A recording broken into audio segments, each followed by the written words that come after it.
அனைவருக்கும் கணித வணக்கம். இப்போ பார்க்க போகிறது 8ஆம் வகுப்புக்குரிய கணக்கு. காலாண்டு தேர்வில் கேட்கப்பட்ட 34வது கணக்கை பார்க்க போகிறோம். ஒரு சதுர வடிவ பூங்காவின் பரப்பளவு 2500 சதுர மீட்டர் எனில் அதன் சுற்றளவை கண்டறியவும் அப்படின்னு சொல்லி கொடுத்துருக்காங்க. பரப்பளவு கொடுக்கப்பட்டிருக்கு.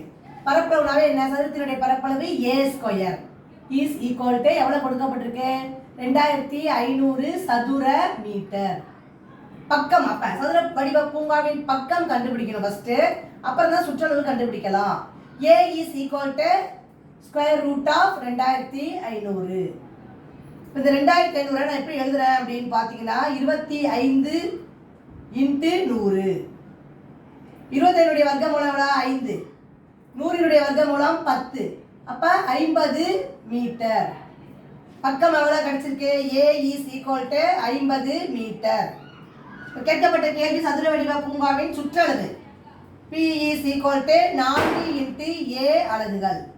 அதாவது 4 × பக்கம் எவ்வளோ? 50. 2 பெருக்கினால் 4 50 200 மீட்டர்.